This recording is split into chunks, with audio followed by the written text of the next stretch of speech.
রেস্টুরেন্টের গোপন মশলায় ঘরে বসে বানিয়ে নাও চিকেন রোস্ট, একই স্বাদ পাবে। বিখ্যাত জনপ্রিয় জি বাংলার রাঁধুনির জিতে যাওয়া style tasty tasty chicken roast. অনেকেই বলে পোলট্রি আমি খাই না। ওরে আমার জাদু সোনা, এই পোলট্রি কতজনে কিনে খাওয়ার সামর্থ্য নেই। তো প্রথমে আমি চিকেনটাকে ভালো করে বেছে ধুয়ে নিয়েছি। এবার এটাতে টক দই, পরিমাণ মতো নুন, আদা বাটা দিয়ে ম্যারিনেট করে রেখেছিলাম 30 মিনিটের মতো। এবার সামান্য তেল দিয়ে ফ্রাই প্যানে এটাকে এপিট ওপিট করে ভেজে নেব। এই দেখো, একদম বেশি ভাজা যাবে না, জাস্ট এরকম করে ভেজে নিতে হবে। এবার দেখো ভাজা হয়ে গেছে, আমি তুলে নিচ্ছি সবগুলোকে। এটা রান্নার সময় একদমই চোখ এদিক ওদিক তাকাবে না, পুরো ভিডিওটি মন দিয়ে দেখবে। এবার দেখো কড়াইয়ে দিয়ে দিলাম সামান্য সর্ষের তেল, প্রায় 1 কাপের মতো। এবার দিয়ে দিলাম পেঁয়াজ কুচি 1.5 কাপের মতো। এবার দিয়ে দিলাম সামান্য নুন, কারণ এটাতে পেঁয়াজটা ভালো ভাজা হবে। এবার দিয়ে দিলাম হচ্ছে সামান্য একটু জল, আর বাকি যে টক দইটা ছিল ওটা। এটা দিয়ে ভালো করে এভাবে নেড়ে নিতে হবে, লেগে না যায়, কারণ টক দই দিলে একটু লেগে যাওয়ার ভয় থাকে, যাতে না লাগে সেদিকে খেয়াল রাখতে হবে। এবার দিয়ে দেবো পেঁয়াজ রসুন বাটা।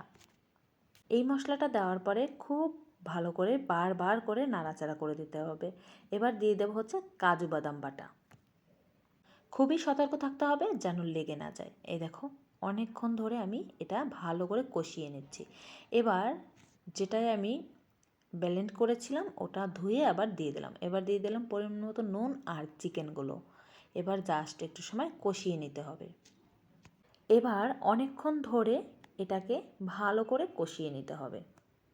এভাবে রান্না করলে যেমন স্বাদ তেমন ঘ্রাণ, রান্নাঘর থেকে পুরো বাড়ি ঘ্রাণে একেবারে মনটাকে মাতোয়ারা করে দেবে।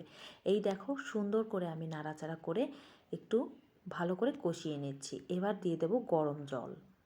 যতটুকু তুমি গ্রেভি রাখবে ঠিক সেই আন্দাজ মতো জলটা দিয়ে দেবে। এবার ঢেকে ঢেকে একটু আমি সেদ্ধটা করে নেব, আর সাথে দিয়েছি কাঁচা লঙ্কা। এবার চলো চিকেন কারি যে মশলাটা আছে এটা আমি এটার মধ্যে দিয়ে দিলাম, আর সামান্য দিয়ে দিলাম চিনি।